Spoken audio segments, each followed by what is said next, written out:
Blood sugar! How could they? This is monstrous! Picture yourself walking through the damp, narrow streets of Elizabethan London. The year is 1598. You see a crowd gathered, waiting for a glimpse of the Virgin Queen. As her carriage rattles past, she offers a smile to her subjects. But that smile isn't the ivory white radiance we see in polished oil paintings. Instead, you see a mouth filled with pitch black, rotted teeth, decaying stumps that look more like a void than a royal feature. In any other century, this would be the mark of a beggar, a sign of a life lived in filth and poverty. But in the 16th century, those black teeth were the ultimate status symbol. They were the jewelry of the mouth. Every blackened tooth told the world that this woman was so fabulously wealthy, so unimaginably powerful, that she could afford the rarest, most dangerous luxury in the known world: pure crystalline sugar. We take it for granted today. Sugar is the invisible background noise of our lives, tucked away in cheap packets and hidden in our morning coffee. But back then, sugar was white gold. It was a pharmaceutical miracle, a mystical powder from the East, and a weapon of social warfare. It was so precious that a single pound of it could cost a commoner their entire month's wages. It wasn't just food. It was a drug that the European elite couldn't stop taking, even as it literally rotted their bodies from the inside out. The journey of this addiction began thousands of miles away, in the tall, swaying grasses of the South Pacific. For centuries, Saccharum officinarum was just a local secret, a sturdy stalk that people chewed on for a quick burst of energy. But as the secret leaked out, traveling along the Silk Road through the hands of Arab traders and Persian alchemists, it transformed. By the time it reached the crusading knights of Europe, it was no longer a plant. It was Indian salt. It was a magical substance that could preserve fruit, flavor meat, and heal the sick. Soon, the obsession moved from the medicine cabinet to the grand banquets of the nobility. If you were a duke or a count trying to humiliate your rivals, you didn't just serve a meal, you staged a spectacle. You hired sugar bakers to build massive, intricate sculptures known as subtleties. These were entire castles made of sugar, stags that bled red wine, and delicate plates that you were expected to crunch and swallow after the meal was over. The European courts were trapped in a cycle of sugar one-upmanship, a literal arms race of sweetness where the winner was the one who could waste the most of this expensive, imported powder. But as the demand skyrocketed, the supply began to choke. The Mediterranean plantations were too small. The climate of Europe was too cold, its soil too tired. The kings and the merchants, driven by the frantic craving of a continent that had just tasted its first high, looked toward the horizon. They didn't see people, they saw potential acreage. They didn't see oceans, they saw trade routes. They needed a place where the sun never stopped shining and where they could grow white gold on a scale the world had never seen. They found that place in the New World, but as they planted the first stalks in the soil of the Caribbean, they realized a dark truth. Sugar is a jealous and demanding master. To turn a green stalk into a white crystal requires a level of labor so brutal, so relentless, and so deadly that no free man would ever choose to do it for a wage. The sweetness that Queen Elizabeth craved was about to demand a price paid in human bone and iron chains. The stage was set, the ships were being fitted, and the world was about to be reshaped by a hunger that could never be satisfied. The year is 1640. Imagine a small, pear-shaped emerald dropped into the turquoise waters of the Caribbean. This is Barbados. To the early English settlers, it looked like paradise, a flat, defenseless spit of land covered in ancient forests. But paradise has a funny way of turning into a laboratory for hell when there's money to be made. At first, the men who came here tried to grow tobacco and cotton. They were small-time farmers, working side by side with poor, indentured servants.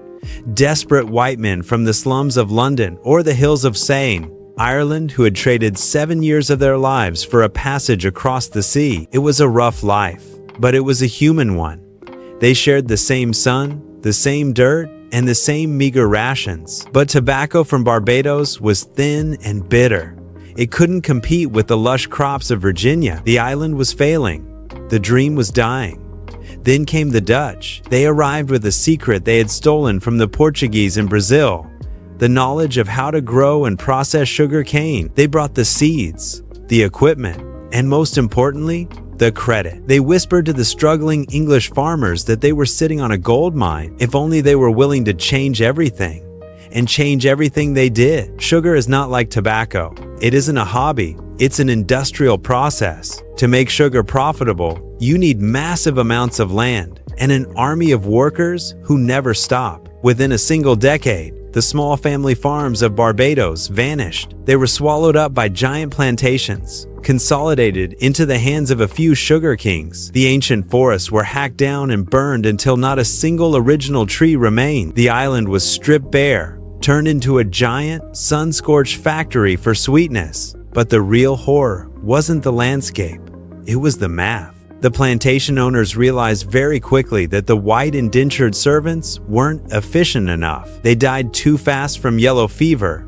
Or worse, they eventually finished their contracts and demanded land of their own. The sugar kings didn't want neighbors. They wanted tools. They needed a labor force that was permanent, expendable, and entirely outside the protection of English law. They turned their eyes toward the coast of Africa. This was the birth of a new kind of madness. The planters began to calculate the yield of a human being, like they were measuring bushels of wheat. They realized that it was cheaper to work a person to death in 7 years and buy a new one than it was to keep them healthy.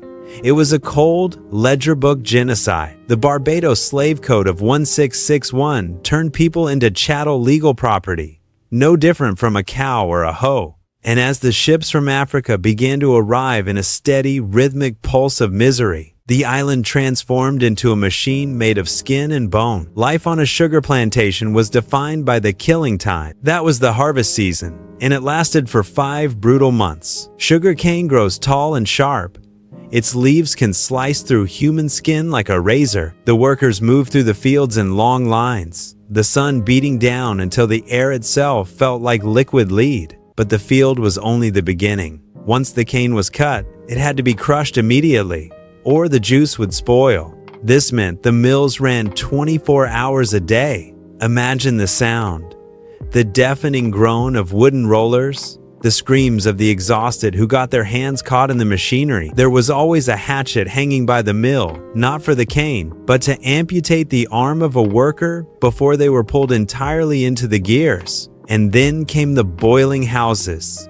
This was the true heart of the darkness. Giant copper vats filled with bubbling, clarified cane juice, thick with the smell of scorched earth and sweat. The heat was so intense it could collapse a man's lungs. The boilers had to stand over these vats for 18 hours at a time, skimming the froth, moving the liquid from one scalding pot to the next. One slip, one moment of fatigue, and you were consumed by the very product you were making. By the late 1600s, Barbados was the wealthiest spot in the entire British Empire. It produced more riches than all the other American colonies combined. But if you stood on the shores of the island back then, you wouldn't smell the sea breeze. You would smell the heavy, cloying scent of burning bagasse and the stench of death. The sugar kings were becoming the richest men in the world, buying seats in the English Parliament and building marble palaces in London.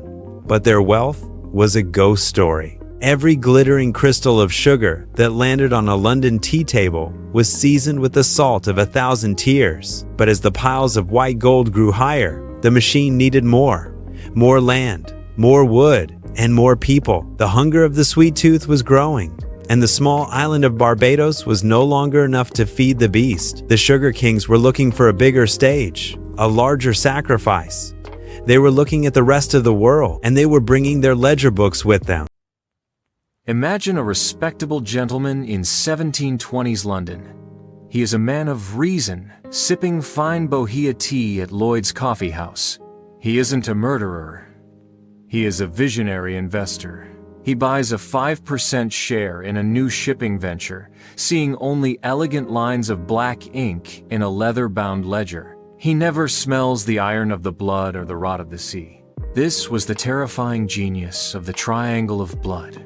It was the first time in history that a genocide was organized with the cold, sterile efficiency of a modern corporate balance sheet.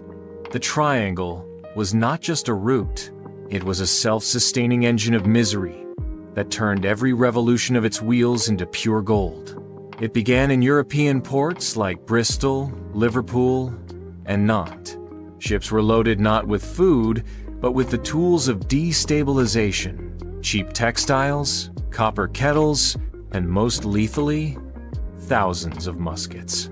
When these ships reached the West African coast, they traded chaos.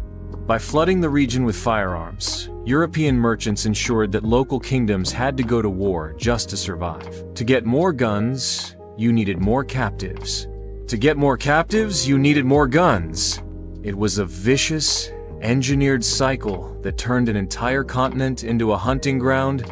Also, a gentleman in London could have a slightly cheaper spoonful of sugar in his tea. The second leg, the Middle Passage, was where the mask of civilization truly fell away. Once the human cargo was purchased, the ships became floating tombs. We talk about millions of people, but the numbers hide the sensory horror. In the 'tween decks, the space was often no more than 18 inches high. A grown man could not sit up. He could only lie on his side, shackled to the stranger next to him, for months in total darkness.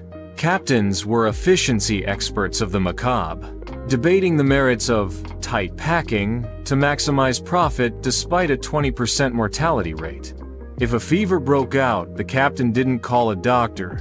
He looked at his insurance policy. Under English law, if slaves were lost at sea to save the rest of the ship, insurance paid out. On ships like the Zong, thousands of living, breathing human beings were thrown overboard as a calculated write-off for the investors back at the coffee house. When the surviving ships finally limped into the Caribbean, the final turn of the wheel began. The cargo was sold under the scorching sun, and the vessels were scrubbed clean of the stench to be loaded with white gold, massive barrels of raw sugar, molasses, and rum. This was the refined essence of the misery. The sugar went back to Europe, sold at a massive markup, providing the capital for the next voyage and the next set of guns. This was the first true global supply chain, built on absolute abstraction. The investor in London had clean hands because the system was so fragmented that no one felt the weight of the blood. It was the birth of the modern world, a world where we are all connected by what we consume, but remain dangerously ignorant of the true cost of that sweetness. By the mid-1700s, the white gold was no longer just a luxury for the rotting teeth of the aristocracy. It was about to become the gasoline for a new kind of engine. The human body in the Industrial Revolution. As the soot-stained skies of Manchester and Birmingham began to swallow the sun, a strange transformation occurred on the dinner tables of the working poor. Sugar, once a drug for kings, became the desperate fuel of the proletariat. The English factory worker was a creature of exhaustion, 16-hour shifts in windowless mills, surrounded by the deafening roar of iron teeth and the choking dust of cotton. These men, women, and children didn't have time for slow-cooked stews or nutritious meals. They needed a shock to the system. They needed a hit of pure, cheap energy that could keep them standing when their muscles screamed for rest. They found it in a cup of hot, black tea, drowned in molasses and refined sugar. This was the great bargain of the British Empire. The government realized that if they kept sugar taxes low and the slave ships moving, they could provide the working class with a calorie source that was cheaper than bread and more addictive than gin. It was a masterpiece of social engineering. The bitter side of sweet had found a new victim. The slave in the Caribbean was now tethered to the factory worker in London by a shared chain of dependency. One produced the calories under the lash of a whip, while the other consumed them under the ticking of the factory clock. But this wasn't just about survival. It was about dignity. For a coal miner or a seamstress, that spoonful of sugar was the only part of their day that didn't taste like ash. It was a tiny, fleeting imitation of the lives of the rich. If you couldn't own land, If you couldn't vote, at least you could have your tea sweet. The sugar kings in Parliament smiled as they watched the numbers climb. They weren't just selling a spice anymore. They were selling a necessity. By 1800, the average Briton was consuming 10 times more sugar than they had just a century before. The nation was hooked, and the supply chain was a juggernaut that no moral argument could stop. The blood in the Caribbean had been laundered through the industrial mills of England. To the average consumer, the horror of the plantation was invisible, hidden behind the steam of the kettle and the gleaming white of the sugar loaf. The addiction was complete, but as the 19th century dawned, the sheer scale of the cruelty began to leak into the public consciousness. A new war was brewing, not one fought with cannons, but with the very spoons that fed the empire's hunger. The sweetness was about to meet its first true enemy, the conscience of the consumer. In 1791, a pamphlet began to circulate through the rain-slicked streets of London. It didn't promise wealth or power, it asked for a sacrifice. The author, William Fox, wrote words that stripped the mask off the British breakfast table. A family of 5, consuming 5 pounds of sugar a week, consumes in a year the blood of one of their fellow creatures. For the first time, the white gold was being called by its true name, blood sugar. This was the birth of the modern conscience. Over 300,000 people across Britain, from wealthy housewives to soot-covered laborers, stopped buying sugar. They realized that their tea was seasoned with the salt of human tears, and they refused to drink it. It was the world's first mass consumer boycott. They understood that the monster of slavery didn't live in a distant colony. It lived in their cupboards, fed by their own appetites. They forced the British Empire to look into the mirror, and the reflection was so hideous that, eventually, the chains had to break. But history is rarely a fairy tale with a clean ending. Slavery was eventually abolished, but the world's addiction to sweetness was only getting started. As the iron chains of the Caribbean plantations were cut, the chemical chains of the modern food industry were being forged. The sugar kings didn't vanish. They simply moved into laboratories and boardroom meetings. They found ways to hide sugar in places you would never expect in your bread, your soup, your healthy snacks. They turned a once deadly luxury into a hidden, omnipresent ghost that haunts 80% of the products on our supermarket shelves today. We traded the lash of the whip for the surge of dopamine. We moved from an era of blood sugar to an era of sugar sickness. Today, we face a global epidemic of obesity and diabetes, a legacy of the very same industrial machine that once processed human lives in the boiling houses of Barbados. The biology of our ancestors, designed to survive on scarce calories, is now being weaponized against us by corporations that prioritize bliss points over human heartbeats. We are still the victims of a system that prioritizes the yield of a product over the well-being of the consumer. The history of sugar is the history of the butterfly effect at its most brutal. It began with a queen's rotted tooth and ended with a global health crisis. It transformed an entire continent into a graveyard and reshaped the economy of the world. It proves that what we choose to put in our bodies is never just a personal choice. It is a political act, a thread in a global web of consequence. Every time you stir a spoonful of sugar into your coffee, you are holding the distilled essence of 500 years of human ambition, cruelty, and survival. The sweetness is still there, but so is the bitterness. The question is, now that we know the cost, what are we willing to pay for our next hit? The story of sugar isn't over. It's written in our blood, and we are still deciding how it ends.